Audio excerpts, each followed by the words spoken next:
नाज़रीन आदाब, मैं रिदा खानम आपका खैर मकदम करती हूँ सियासत टीवी के special programme review of newspaper में। सियासत टीवी आपके लिए लेकर आया अखबार से रिलेटेड एक ऐसा प्रोग्राम जिसमें हम आपको आज के अखबारात की अहम खबरों के बारे में बताएंगे। इसमें लोकल और नेशनल और इंटरनेशनल खबरों पर डिस्कशन करेंगे और आपको अहम खबरों की जानकारी भी देंगे। हम इस प्रोग्राम में हर ज़रूरी खबर पर रोशनी डालेंगे, चाहे वो लोकल हो, नेशनल हो या फिर इंटरनेशनल। हम हर ज़रूरी खबर आपको बताएंगे क्योंकि कुछ अखबार की सिर्फ सुर्खियां ही बनकर रह जाती हैं या टीवी पर 2 मिनट की न्यूज़ ही हो पाती है, लेकिन हम आपको उन खबरों के बारे में तफसील से बताएंगे। इसी के साथ हमारे साथी मौजूद हैं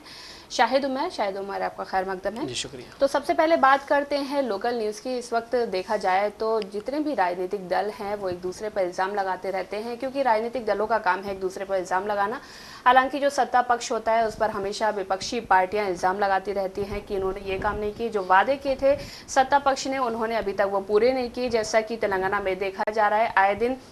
जो भी विपक्षी पार्टियां हैं, चाहे वो बीआरएस हो या भाजपा हो, आए दिन रेवंत रेड्डी की सरकार पर इल्ज़ाम लगाती रहती हैं। चाहे वो जो उन्होंने वादे किए थे चुनाव से पहले, जिस वक्त कांग्रेस सत्ता में नहीं आई थी, उस वक्त जो वादे किए थे, चाहे वो रोज़गार से लेकर हो, चाहे वो बिजली पानी से लेकर हो, चाहे वो गैस सिलेंडर को लेकर हो, आए दिन हमेशा कहीं ना कहीं बीआरएस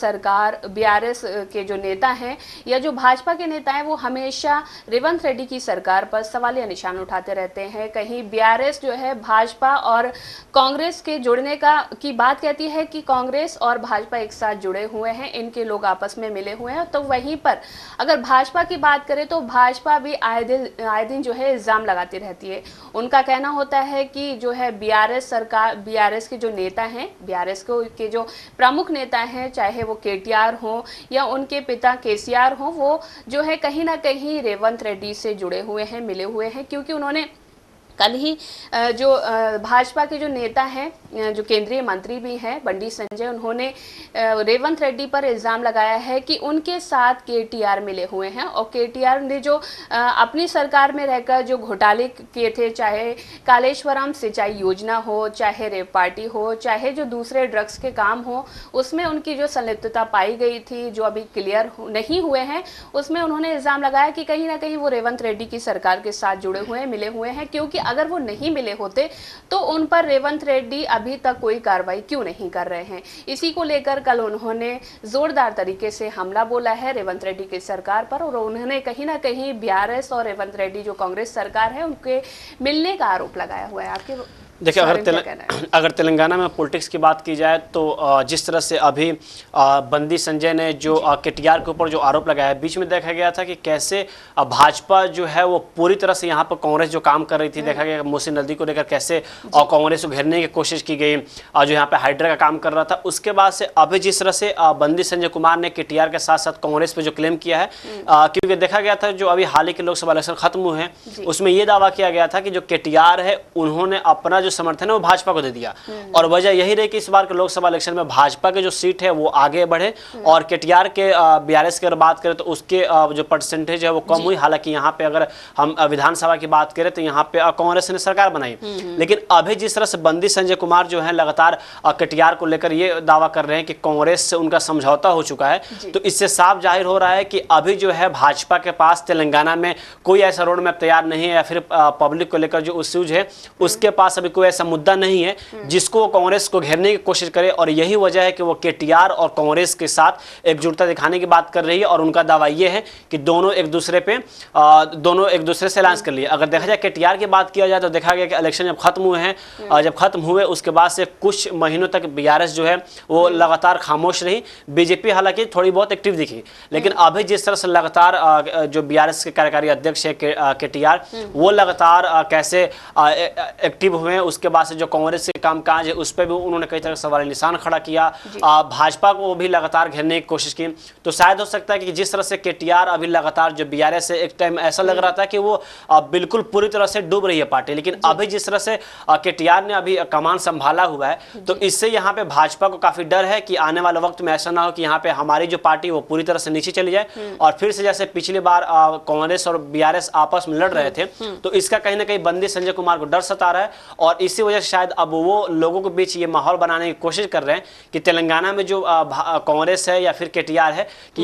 ये दोनों आपस में समझौता कर लिए, क्योंकि देखा गया कैसे केटीआर की अगर हम बात करें तो उनकी बहन जो है जब वो जेल से रिहा हुई तो कैसे यहाँ के मुख्यमंत्री हैं रेवंत रेड्डी, उन पे भाजपा ने किस तरह से आरोप लगाए। फिर अगर बीआरएस की बात करें तो अभी जिस तरह से, क्योंकि पिछले कुछ दिन पहले एक रिपोर्ट आई थी और उसमें केटीआर ने यह दावा किया था कि जो इसके पूर्व मुख्यमंत्री है चंद्रशेखर राव, वो पूरी तरह से 1 साल जो है वो कांग्रेस को दिए हुए हैं कि वो काम करे। लेकिन क्योंकि देखा गया इलेक्शन के बाद से चंद्रशेखर राव काफ़ी उनकी तबीयत खराब हो गई थी, उसके बाद से वो लगातार पार्टी में सक्रिय नहीं रहे। लेकिन वही उनके बेटे का दावा ये है कि वो लगातार हम लोग को हर एक चीज़ समझाते हैं और उन्हीं के दिशा निर्देश पे हम लोग काम कर रहे हैं। तो अभी जिस तरह से यहाँ पे बीआरएस उभरती हुई दिख रही है तो इससे कांग्रेस से ज्यादा कहीं ना कहीं नुकसान बीजेपी को लग रहा है। बिल्कुल जी, आपने सही बोला शाहिद कि भाजपा को कहीं ना कहीं इसका नुकसान है। जिस तरह से जो भाजपा के नेता हैं वो हमेशा रेवंत रेड्डी और केटीआर और जो बीआरएस है उनके मिलने का आरोप लगाते रहते हैं। हालांकि आपने जिस तरह से बोला कि उनको नुकसान हो सकता है आने वाले इलेक्शन में,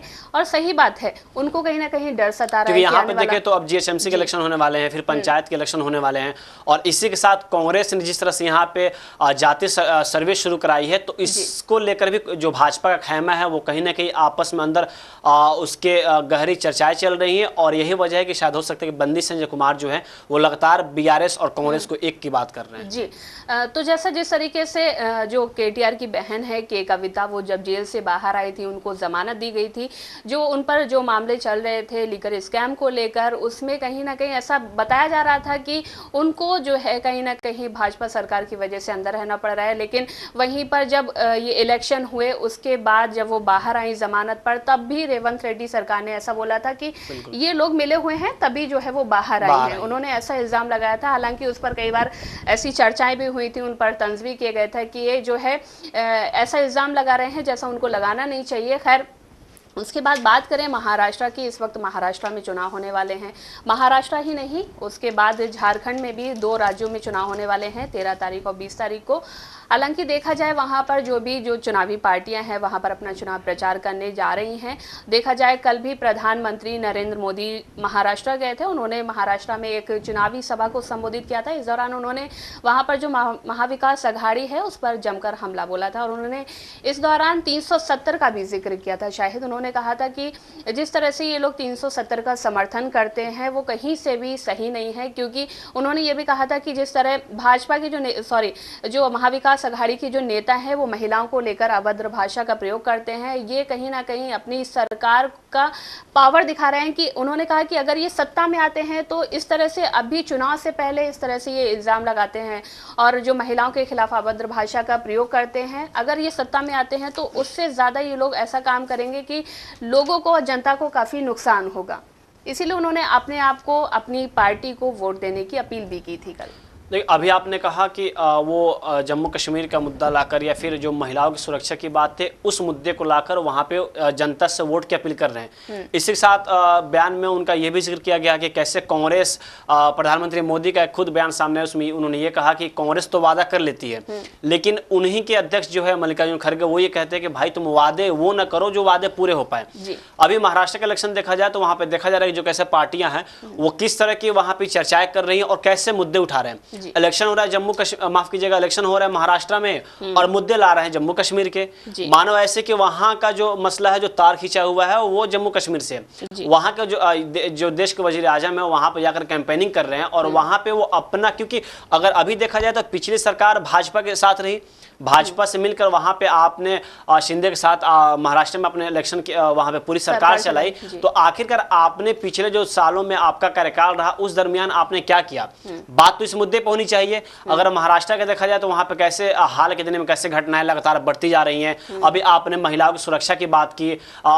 देखा जाए कि अगर तेलंगाना की बात करें, फिर अगर हम और स्टेट की बात करें जहाँ पे कांग्रेस सरकार है वहां पे महिला सुरक्षा की बात करें या फिर महाराष्ट्र की बात करें, इसमें भी रिसर्च करके देखने वाली बात है। सबसे बड़ी बात यह है कि जिस तरह से प्रधानमंत्री की बात करें या भाजपा की बात करें वो लगातार महिलाओं की सुरक्षा की बात कर रहे हैं, बेशक होनी भी चाहिए, लेकिन क्या प्रधानमंत्री ये बात भूल गए कि इसी देश में एक ऐसी जगह जो मणिपुर जिस नाम से जाना जाता है, वहां पर महिलाओं के साथ कैसे क्रूरता की गई, वहां पर महिलाओं को कैसे नंगे घुमाया गया, तो क्या प्रधानमंत्री उस चीज को भूल गए, उस दुर्घटनाओं को भूल गए कि उसका जिक्र नहीं कर रहे हैं और आप उस राज्य को घेरने की कोशिश कर रहे हैं जहां पे कांग्रेस है। आप बिल्कुल देश में महिलाओं की सुरक्षा होनी चाहिए। क्या आप उत्तर प्रदेश को भूल जा रहे हैं जहां पर लगातार कैसे जो दलित महिलाएं हैं उनको टारगेट किया जा रहा है, कैसे महिलाओं के साथ छेड़छाड़ी की जा रही है, कैसे उनके जो मामले वो बढ़ते जा रहे हैं। तो क्या प्रधानमंत्री सिर्फ उस चश्मे को देख रहे हैं जिस चश्मे में कांग्रेस का नाम लिखा हो?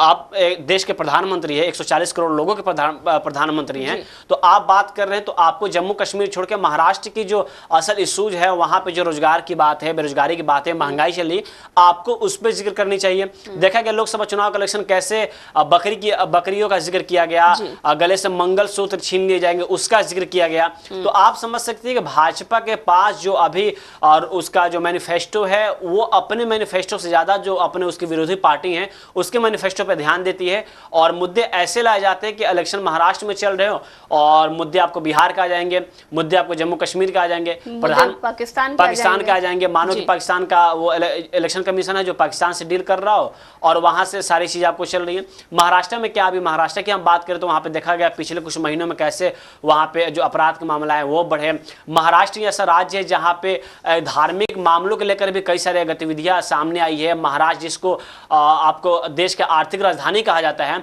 वहां पे सरेआम कैसे किसी को गोलियों से भून दिया जाता है, जो बड़े नेता हैं उनको गोलियों से भून दिया जाता है, और वही केंद्र सरकार में जो भाजपा है वहां पर राज्य सरकार में थी, उनके तरफ से कोई ऐसी बयानबाजी सामने नहीं आती जिसपे ये सामने बात आ जाए कि हाँ हम जो यहाँ पे महाराष्ट्र में जो अपराध बढ़ रहे हैं उस पर हम कड़ा एक्शन लेंगे। कोई, क्योंकि देखा गया जिस गुड़ का नाम सामने आ रहा था उसका जो एक आदमी है वो गुजरात के साबरमती आश्रम में जेल में, माफ कीजिएगा, बंद है। लेकिन ऐसे बयानबाजी कोई भाजपा की तरफ से नहीं आए कि जो महाराष्ट्र में अपराध जो बढ़ रहे हैं उस पर हम नकेल कसेंगे। इसके बजाय जो भाजपा है वो लगातार जम्मू कश्मीर और कांग्रेस के जो राज्य शासित जो कांग्रेस के हैं उसका वो जिक्र कर रहे हैं। जी, कल प्रधानमंत्री ने जो अपने भाषण में एक बात और कही थी, जो चाइना एनसी है उनको लेकर जो यूबीटी के नेता हैं उन्होंने एक जो टिप्पणी की थी, हालांकि उन्होंने उसको क्लियर भी किया था कि मेरे कहने का मतलब ये नहीं है, मेरी टिप्पणी को तोड़ मरोड़ कर पेश किया जा रहा है। उसी पर उन्होंने बात करते हुए कहा कि महिलाओं के साथ अभद्रता हो रही है, लेकिन वहीं पर मणिपुर में जो घटनाएं हुई,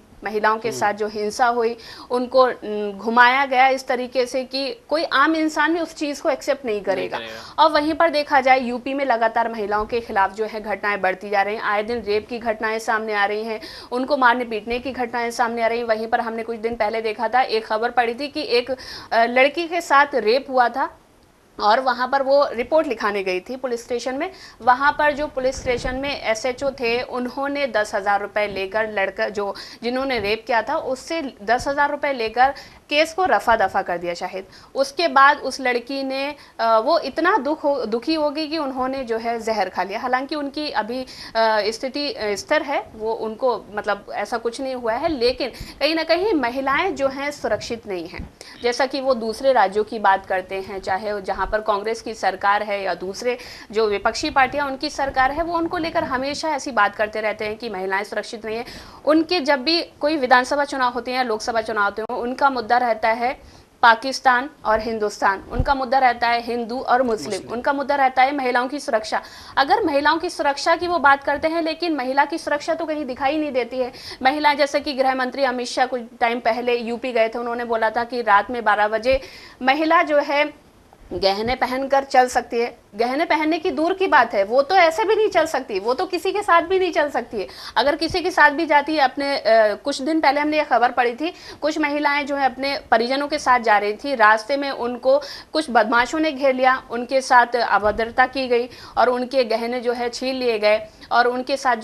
जो लोग थे उनको भी मारा पीटा गया था। तो एक तरफ नरेंद्र मोदी सरकार जो है महिलाओं की सुरक्षा की बात करती है, दूसरी तरफ उनके ही राज्यों में महिलाओं के साथ इस तरह की घटनाएं होती हैं। और सिर्फ महिलाओं के साथ ही नहीं, पूरी जनता के साथ इस तरह की घटनाएं होती हैं। चाहे वो लिंचिंग आप ले लीजिए, आए दिन लिंचिंग देखने को मिलती है जो भाजपा शासित प्रदेश हैं। देखा जाए राजस्थान में भी इस तरह की घटनाएं होती हैं, दलितों के साथ इस तरह की घटनाएं होती हैं। अगर दलित जो है कुछ कर देते हैं, मंदिर में घुस जाते हैं, तो उनको मारा पीटा जाता है। जैसा कि ये जो योगी हैं वो बोलते हैं कि एक रहेंगे तो बटेंगे नहीं तो कटेंगे नहीं, ठीक है। और वहीं पर अगर आप बांटने की बात करते हैं, एक होने की बात करते हैं, तो आप दलितों को साथ लेकर क्यों नहीं चलते, आप आदिवासियों को साथ लेकर क्यों नहीं चलते, क्योंकि वो भी तो आपके समुदाय से आते हैं। अगर आप बात करते हैं कि हम एक रहेंगे, नेक रहेंगे, तो आप उनको भी साथ लेकर चलिए, क्योंकि अगर आप वो जो दलित जो हैं अगर चले जाते हैं मंदिरों में, आप उनको मारने पीटने लगते हैं, आप उनको जाने नहीं देते हैं मंदिरों में। पहले हमने देखा था कि जो है जो अखिलेश यादव हैं वो एक मंदिर में गए थे, उनके मंदिर में आने के बाद उसके बाद उसको मंदिर को धुलवाया गया, गंगा जल से धुलवाया गया, पानी का छिड़काव कराया गया, क्योंकि उन्होंने ऐसा कहा कि हमारा मंदिर जो है अपवित्र हो गया। वैसे ही आप लोगों की सुरक्षा की बात करते हैं, एक साथ होने की बात करते हैं। कल ही नरेंद्र मोदी ने एक बात और बोली थी कि एक रहेंगे तो नेक रहेंगे। तो कहीं ना कहीं जैसा कि वो जो राज्य के जो सीएम हैं वो भी इस तरह की बात करते हैं, या देश के प्रधानमंत्री इस तरह की बात करते हैं, उन पर कहीं ना कहीं शोभा नहीं देती, क्योंकि आप सुरक्षा की बात करते हैं, व्यवस्था की बात करते हैं, रोजगार की बात करते हैं, लेकिन आप देते कहाँ हैं उन सारी चीज़ों को। आपने जिक्र किया एक रहेंगे तो मतलब बटेंगे तो कटेंगे। हाँ। इस पे हम बात करें, इसके पहले आपने शाइना एनसे का जिक्र किया। शाइना एनसे की अगर बात की जाए तो उनका जो ट्विटर हैंडल है वो देखा गया सोशल मीडिया पर, जो एक्स अभी कहा जाता है, उस पर बाकायदा उन्होंने इस चीज को पिन किया हुआ है कि महिला हूं माल नहीं। अब देखिए कहीं पे अगर इलेक्शन होते हैं, विधानसभा का इलेक्शन हो या लोकसभा का इलेक्शन हो, तो वहां का जो कार्यकर्ता होता है या फिर उस क्षेत्र का जो लोकसभा क्षेत्र हो, विधानसभा क्षेत्र हो, जो सालों से वहां पर तैयारियां कर रहे हो, और उस कैंडिडेट को टिकट ना दिया जाए, किसी बाहरी कैंडिडेट को लाकर अगर वहां पे शिफ्ट किया जाए, तो जाहिर सी बात है कि वहां के जो पॉलिटिकल पार्टियां होती हैं और जो कार्यकर्ता होते हैं, थोड़ी सी उनके अंदर हिचकिचाहट होती है, क्योंकि सालों से मेहनत कर रहे हैं। इस बात को लेकर जो संजय राउत की तरफ से जो नेता हैं उन्होंने बयान दिया, और उसको भाजपा लुभाने के लिए पूरी तरह से ये कमर कस ली है कि मैं महिला हूं माल नहीं जी। इसके बाद संजय राउत ने भी इस पे प्रतिक्रिया दी, उन्होंने बाकायदा इसके वजाहत किया, उन्होंने बताया कि आखिर इसको कैसे तोड़ मरोड़ कर दिखाया जा रहा है। अगर हम शाइना एनसी की बात करें तो वो खुद को बता रही है कि मैं माल नहीं महिला हूं, तो क्या महिला के नाते देश में इतने जो क्राइम बढ़ते जा रहे हैं, जो महिलाओं को लेकर लगातार रेप के मामले सामने आ रहे हैं, आखिरकार उन पे इन्होंने पूरी तरह से खुलकर स्टैंड क्यों नहीं लिया, और लिया तो अभी तक क्या क्या लिया, उनको भी इस बात पे बात करनी चाहिए। दूसरा आपने जिक्र किया अभी कि बटेंगे तो कटेंगे, वही योगी आदित्यनाथ है, वही उत्तर प्रदेश है जहां पे बहुत ही धूमधाम से दिवाली और छठ मनाई जाती है। तो क्या योगी आदित्यनाथ इस बात को भूल गए कि जो बटेंगे तो कटेंगे का जो जिक्र कर रहे हैं, उनको इस बात पे नहीं गौर करना चाहिए कि ये वही लोग हैं जिनको हम एक करने की बात कर रहे हैं, और ये जब एक हो रहे हैं और अपने घर से हजारों किलोमीटर दूर दिल्ली में है, मुंबई में है, काम कर रहे हैं, तो देखा जा रहा है कि कैसे घर जाने के लिए उनको ट्रेनें नहीं मिल रही है, कैसे वहां पे उनको असुविधा हो रही है, कैसे भेड़ बकरियों की तरह ट्रेन में उनको भरकर भेजा जा रहा है। तो क्या मुख्यमंत्री को या फिर प्रधानमंत्री को इन सब चीज़ों पर गौर नहीं करनी चाहिए, या फिर उन लोगों को इन सब चीज़ों पर गौर नहीं करनी चाहिए जिनके साथ ये दावा किया जा रहा है कि आप बटोगे तो कटोगे। अभी देखा जा रहा है कि देश में कैसे स्थिति, अभी आज ही की खबर है, जो सिकंदराबाद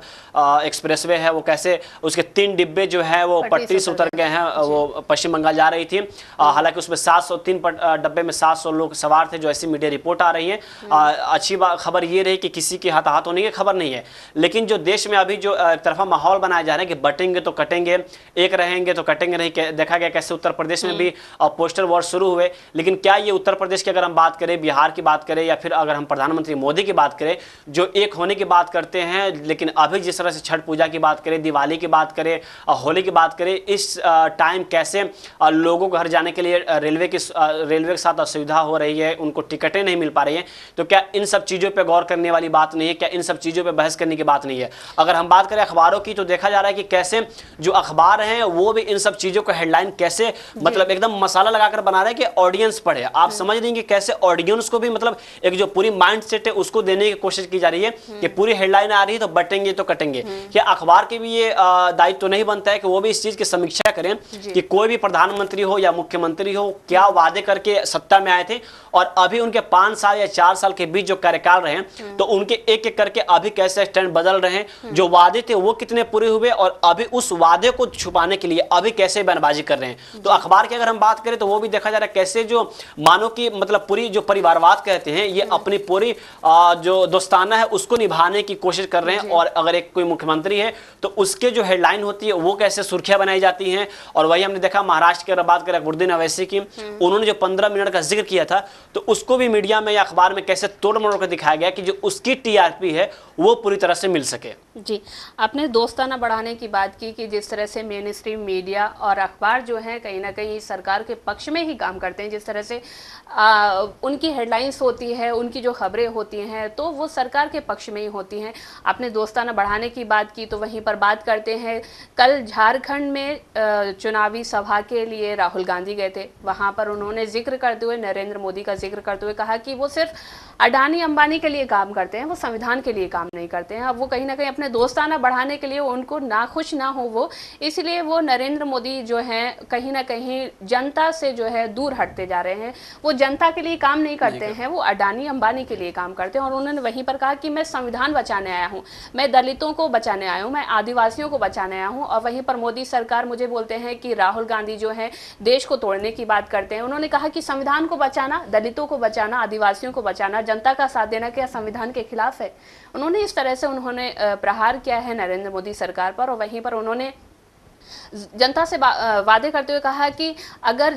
यहाँ पर कांग्रेस की सरकार आती है तो जिस तरह से हमने बाकी राज्यों में काम किया है यहाँ पर भी काम करेंगे। और वहीं पर कल चाहे जिक्र करें, जैसा कि हमने नरेंद्र मोदी का जिक्र किया था कि वहाँ पर वो महाराष्ट्र में गए, तो कल अमित शाह भी महाराष्ट्र में गए थे और फिर से वो 370 का जिक्र लेकर आए थे कि शरद पवार चाहे कुछ भी कर ले, उनकी 4 पीढ़ियां भी खत्म करने की सोचे, लेकिन वो 370 को खत्म नहीं कर सकती। इस तरह के बयान आकर जहां जहां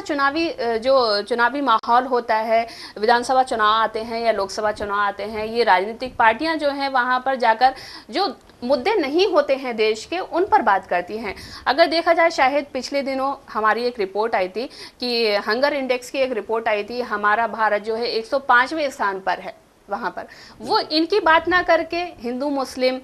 और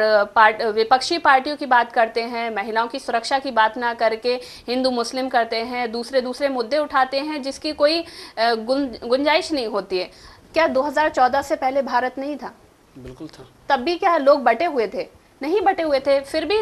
इतनी अच्छी तरीके से भारत चल रहा था, वहाँ पर लोग मिलजुल कर साथ रह रहे थे। लेकिन जहाँ जहाँ ये चुनाव होने वाले होते हैं, जहाँ जहाँ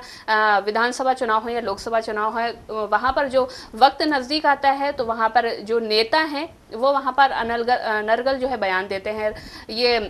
गिरिराज सिंह की बात करें,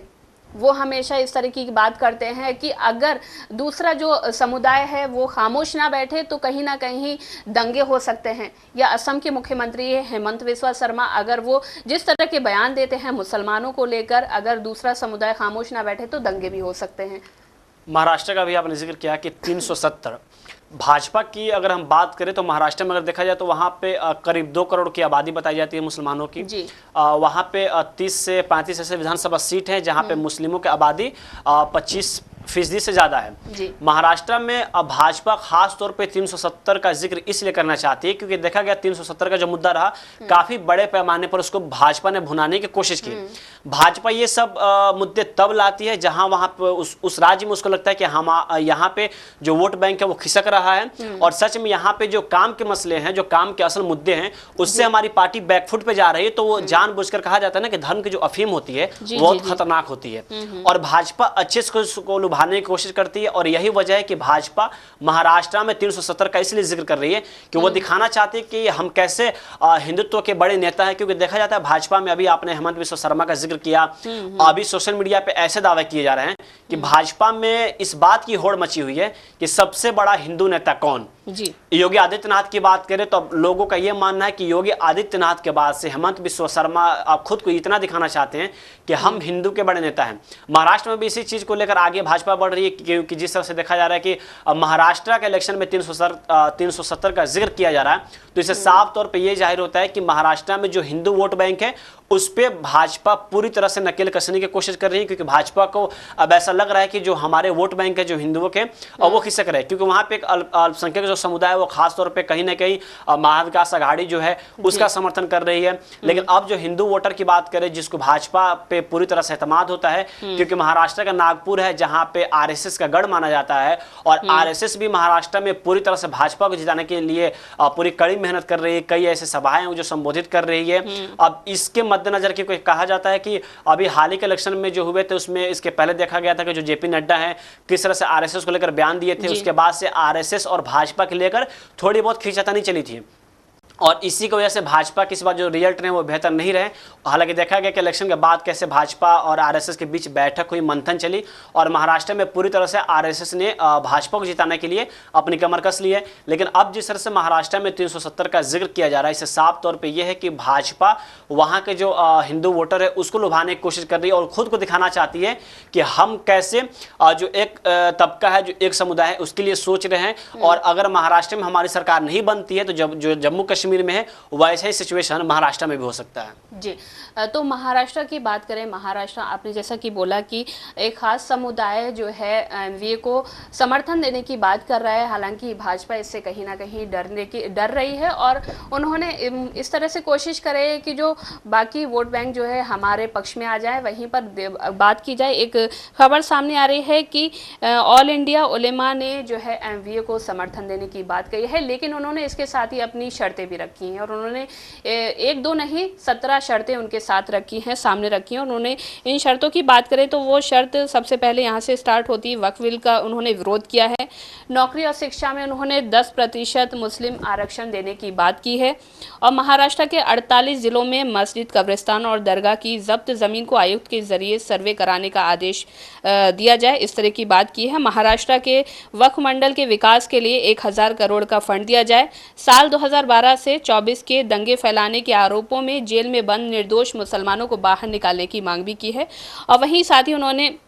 एक और मांग की है कि मौलाना सलमान अजहरी को जेल से बाहर निकालने के लिए एमवीए के 30 सांसद पीएम मोदी को खत लिखे, लेकिन अजहरी जो है अभी जमानत पर बाहर जमानत पर, लेकिन उनकी लेकिन हाँ रिहाई की बात की है उन्होंने। महाराष्ट्र में मस्जिदों के इमाम और मौलाना को सरकार हर साल 15,000 रुपए देने का वादा किया है। हालांकि देखा जाए, शायद हमने पिछली बार भी देखा था कि शिंदे सरकार ने बात की थी उलेमा जो है, जो मौलाना रहते हैं, उनकी सैलरी को बढ़ाने की बात की थी। हालांकि उस पर कई सारे तंज भी किए गए थे विपक्षी पार्टियों की तरफ से और जो विपक्षी पार्टियां उन्होंने कहा था कि कहीं ना कहीं भाजपा जो है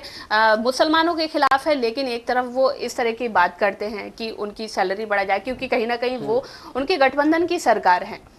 तो भाजपा एक तरफ इस तरह की, मुझे लगता है कि वो साधने की कोशिश करती है। अभी देखिए कि भाजपा की आपने बात किया कि कैसे वही भाजपा है जो नवाब मलिक को दाऊद इब्राहिम से उनका लिंक जोड़ा, उनको जेल जाना पड़ा, लेकिन वही भाजपा है कि उसी भाजपा के अलायंस में नवाब मलिक, सिर्फ नवाब मलिक ही नहीं, उनकी बेटी भी इलेक्शन फाइट कर रही है। तो आप समझ सकते हैं कि महाराष्ट्र में भाजपा को कहीं ना कहीं जो उनके सहयोगी दल है उनके साथ रहते हुए भी पूरी, क्योंकि पहले देखा जाता है कैसे कि लोकसभा इलेक्शन की बात की जाए कि उन्होंने सिर्फ एक फेस पे रखा और हर जगह सिर्फ कि भाजपा है तो भरोसा है, कई तरह का उन्होंने वादा किया और देखा गया कि सिर्फ प्रधानमंत्री मोदी के चेहरे पे उन्होंने इलेक्शन लड़ा। लेकिन अब इस बार के इलेक्शन के बाद से कहीं पे मामले होते हैं तो वहां पे भाजपा की तरफ से जिक्र किया जाता है एनडीए का। तो वही सेम सिचुएशन महाराष्ट्र में है। महाराष्ट्र में भी भाजपा को खुद पता है कि हम अकेले यहाँ पे कुछ नहीं कर सकते और इसी की वजह से कहीं ना कहीं जो उनके घटक दल है, जो सहयोगी दल है, उसके साथ उनको न चाहते हुए भी हर एक चीजों में कंप्रोमाइज करना पड़ रहा है। क्योंकि देखा गया कि नवाब मलिक को लेकर कैसे भाजपा ने पूरी तरह से जो उसकी पार्टी है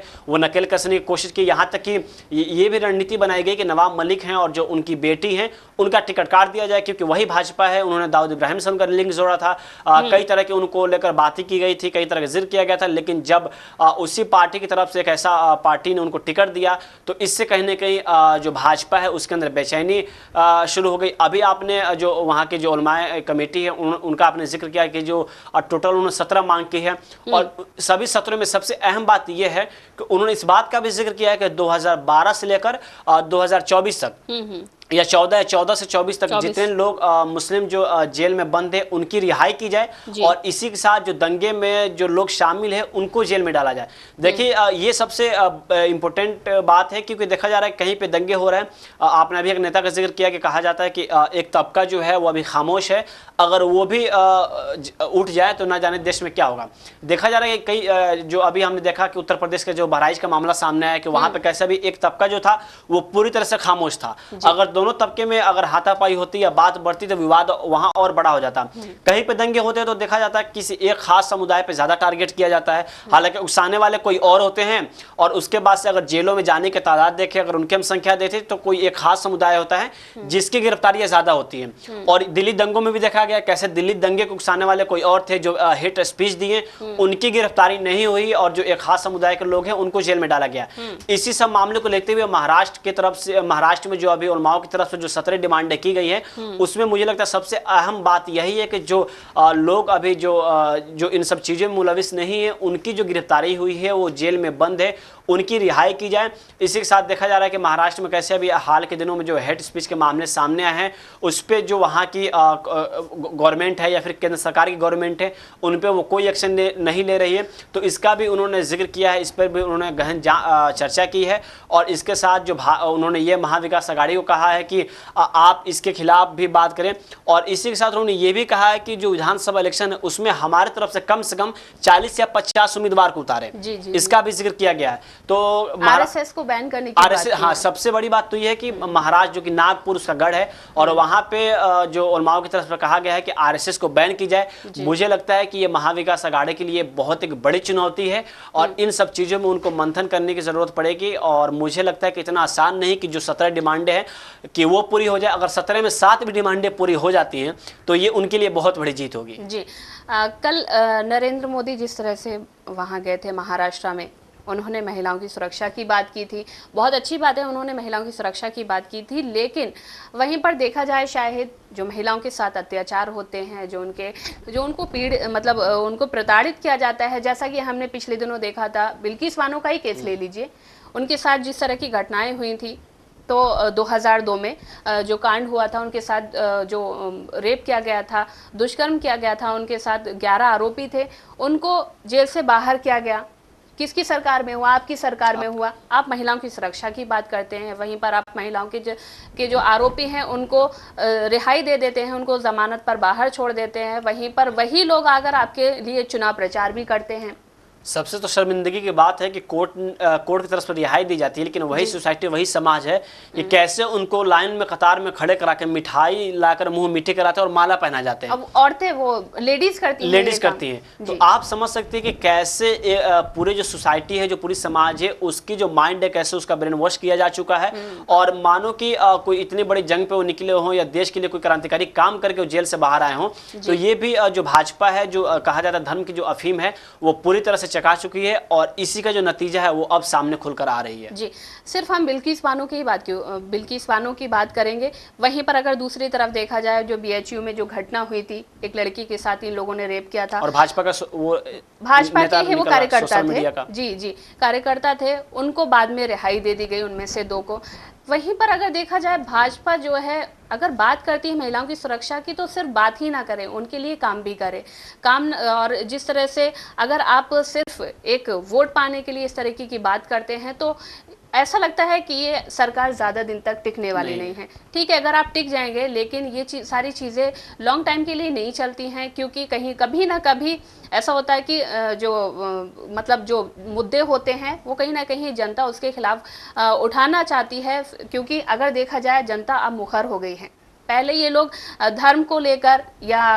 बाकी चीज़ों को लेकर जनता को गुमराह करने की कोशिश करते थे, लेकिन जनता अब समझदार हो चुकी है, वो जानती है कि उनको क्या करना है क्या नहीं करना है। तो जैसा अभी आपने कहा कि अभी बता दो कि अभी हाल ही में, क्योंकि कहा जा रहा है कि केंद्र सरकार 2 बैसाखियों पे चल रही है, एक तरफ नायडू और दूसरी तरफ नीतीश कुमार, लेकिन सबसे बड़ी बात यह है कि अभी देखा गया हाल ही में दिल्ली में जो वक्फ बिल को लेकर वहां पे मौलाना अरशद मदनी ने सभाएं की, कैसे लाखों की संख्या में लोग गए। अब खबर ये सामने आ रही है कि यह बैठक अगली बार बिहार के पटना में होने वाली है, और उससे भी बड़ी बात यह है कि उस पटना में जो बैठक होगी उस बैठक में हो सकता है कि बिहार के जो मुख्यमंत्री हैं नीतीश कुमार आए। तो आप समझ सकते हैं कि अगर उस बैठक में नीतीश कुमार आते हैं तो कहीं ना कहीं जो इंडिया का खैमा है उसके अंदर